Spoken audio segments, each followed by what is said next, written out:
5 in college algebra, pretty simple day if you can follow equations and read and realize which equation you'll need. Realize these equations will not be provided for you on the test, but once you use them often enough, they kind of become into your memory. There is compound interest, which is annual compounding. Annual just means one time a year. You only earn interest one time a year. So you put money in the bank in January, you won't get that interest until December 31st. You know, it takes the entire year before them to compound the interest. Periodic, it just depends on what they do. They could do it quarterly, which is how many times a year? 4 times a year. Monthly, 12 times a year. Daily, they use 365. It kind of depends on the year, though, you know. Daily, semi-annually is twice a year, and then etc. And then continuous compounding. The only situation I can really think of in, like, when it comes to money, continuous compounding is the national debt. You know, have you ever seen that national debt clock where it just keeps running and running and running? Like every second of the day they compound it. So that's when you use E. That's the PERT formula. So that's continuous. I've never seen a bank or anything like that offer you continuous compounded interest. But if you can find one, bank there because that's what will make you the most money. So just basics in this, they want us to evaluate the expression. So they basically want us to just punch this in our calculator. So let's punch this in.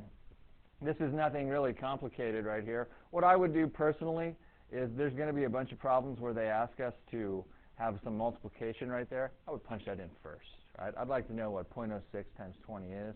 So 0.06 times 20 is actually 1.2. So I'm going to replace that with 1.2.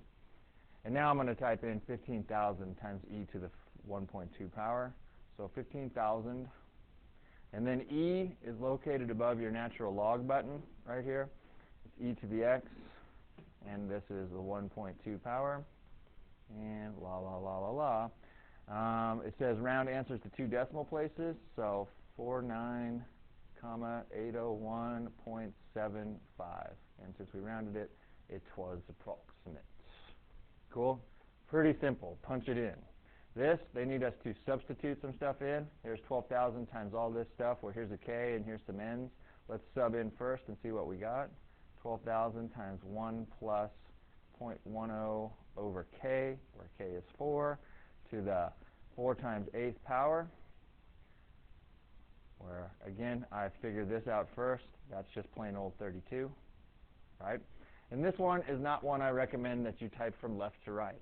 Notice this one up here, I just typed it in from left to right, 15,000 times e to the 1.2. This one's a little messier. I work and follow the order of operations and punch each thing in individually. And order of operations says do what's inside the grouping symbols first, so that's all of this. And out of the adding or the dividing, wouldn't you really need to do this part first? So I will type in 0.1 divided by 4, and I'll just hit equals. I've taken care of this. Y'all cool with that? I need to add 1 to it and hit equals. I have taken care of that. What is the next move? Should I take this number times 12,000, or should I raise it to the 32nd power? Raise it to the 32nd power, hit equals, then take that times 12,000. So all I did was just one step at a time, follow the order of operations. 26,445.08 approximately. Same thing with this guy. P usually stands for principal in your situation. So 3,000 times 1 plus the rate. You got to put the rate in as a decimal. Since they have it as a percent, you got to change it to a decimal, which is 0.08.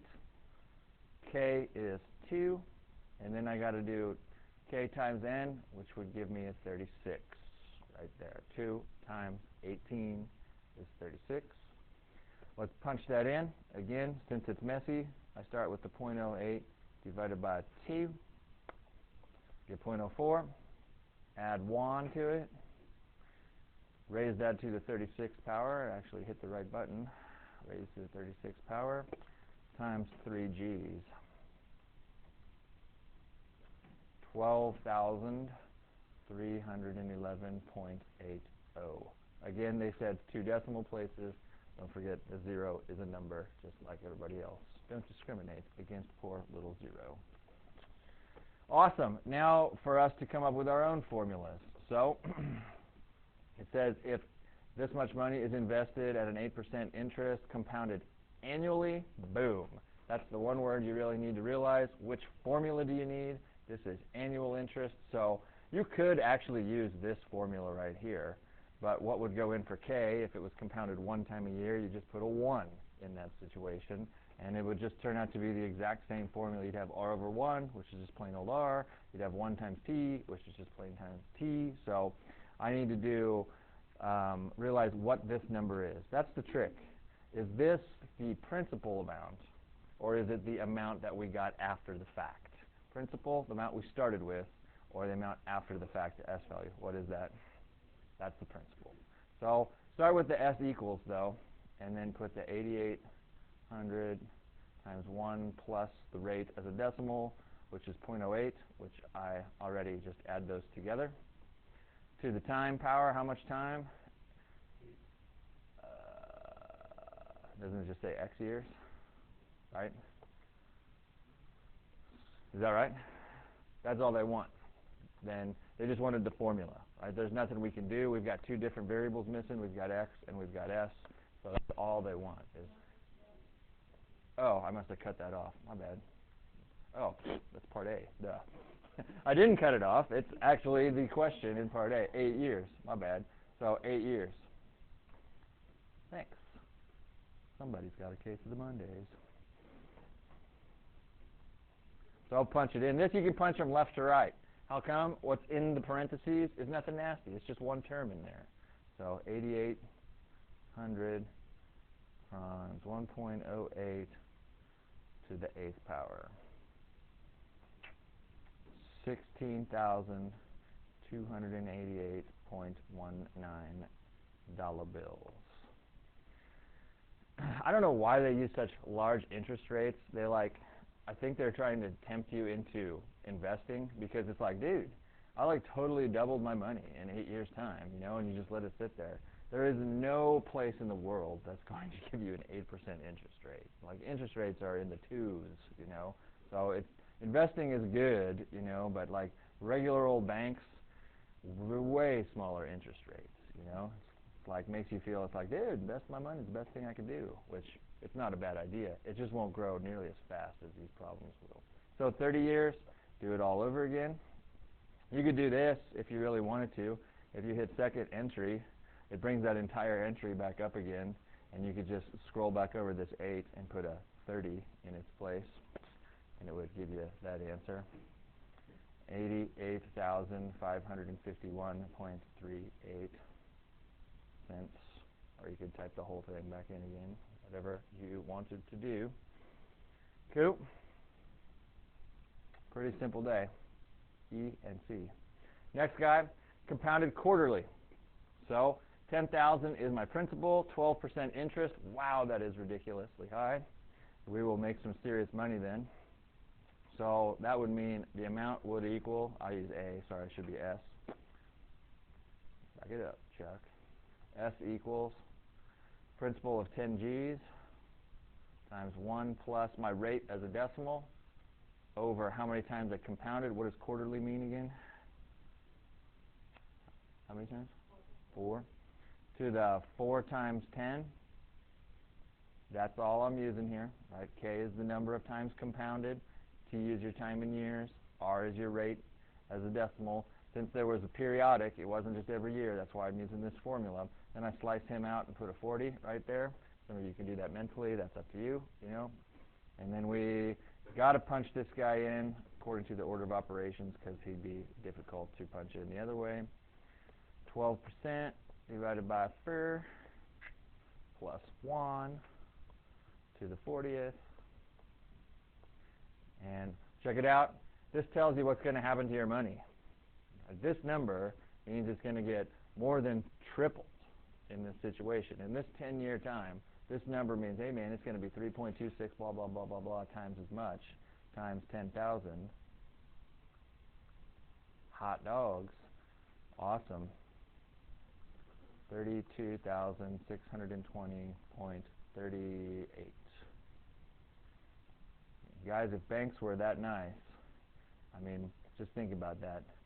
I could put 10 grand in the bank when I started teaching, It's been 12 years since I started teaching, you know. It's like to make $20,000 by doing nothing, wouldn't that just be awesome? But 12% interest just doesn't happen, you know. It's like in the 2% interest. Sweet if it did, though. Let's do 6A. 10,000 compounded annually, so that's the simple formula. 10,000 times, make your percent a decimal and add 1 to it. And 18 years, this is your typical, you were born and your parents put away some money for you for college, you know, and luckily they put away 10 grand for you. How much would it be worth 18 years later, right? Because now you're in college, so you punch that in. Times 1.06 to the 18th. 6% is at least a reasonable amount.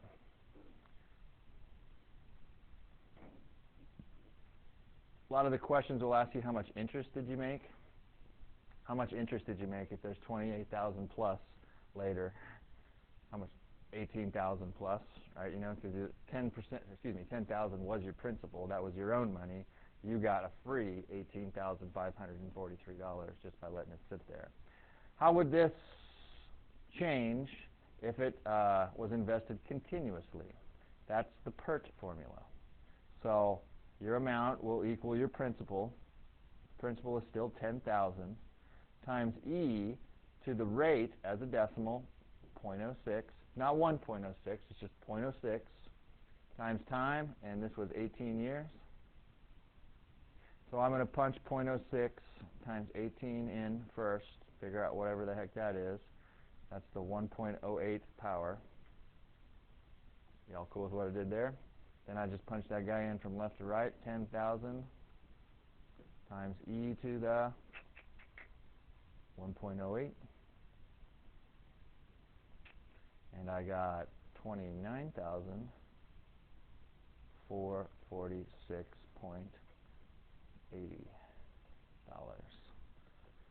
So now let's compare them, because that's what they ask. How does this compare to the same amount? So you were given, let's say your parents were giving you two options when you were born. It's like, hey, put it into this account, which compounds it annually at 6%, or it compounds it continuously. Which one's the right choice? Obviously continuously. How much more did they make? So I'm going to take this bad boy and subtract away the 28,543.39. And didn't they make $903.41 more? Right? So that's what we'd say. It's like continuous, if I spell it right. I still didn't spell it right. Continuous. Compounding gives us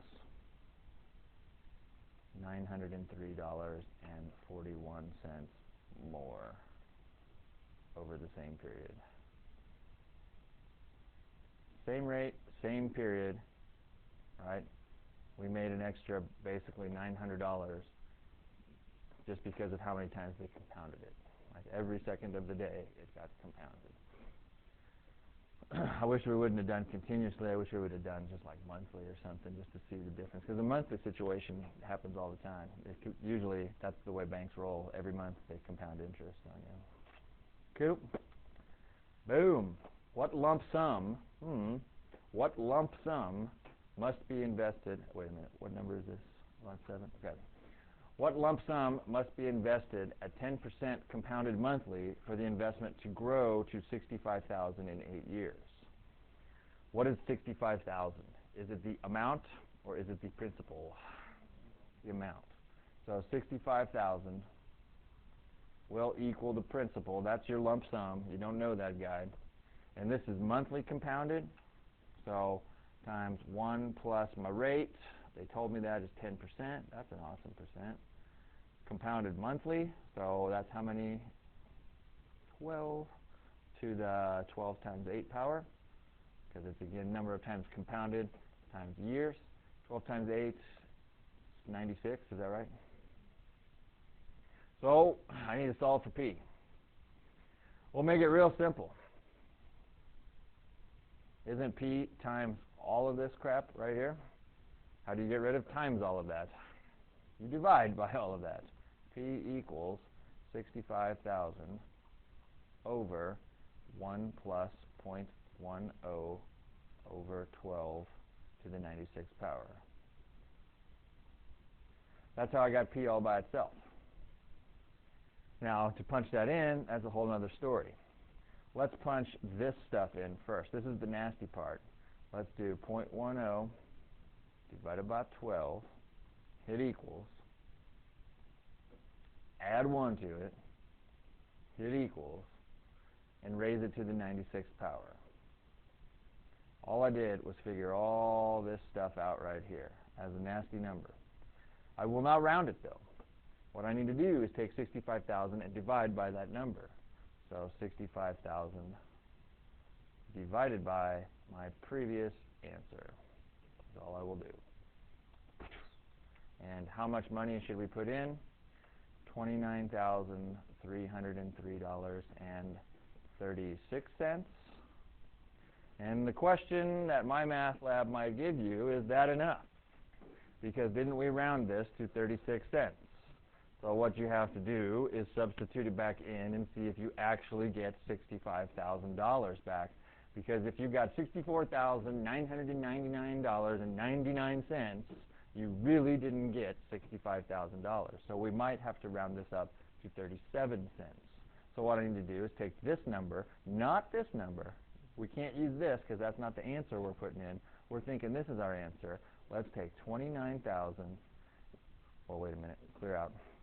We're putting that guy back in for P, right, into our original. So we want to see if 29,303.36 times 1 plus 0.10 over 12 to the 96th power is really 65,000. So you got to punch it all back in again.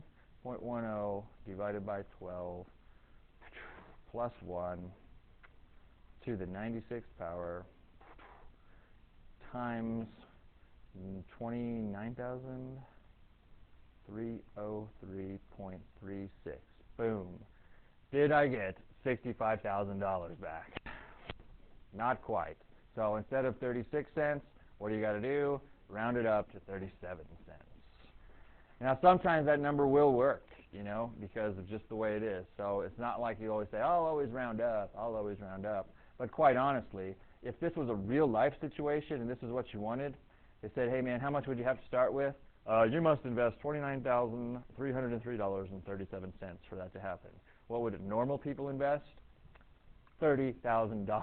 You know, they'd round it up to the nearest thousand. You know, it's like, I'll just put 30,000 bucks in the bank and that'll guarantee me I'll get what I want by that 8-year period. You know what I'm saying? One more. Pa-pa. Why don't you set that up for me?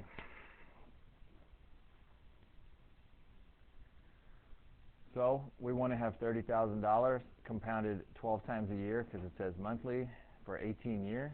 So a formula should have looked like this. To get P all by itself, I divided by this whole hunk of a number. Now I'll punch that in first. 0.10 divided by 12. Add 1 to it. Raise it to the 216th power because that's what the 12 times 18 turned out to be.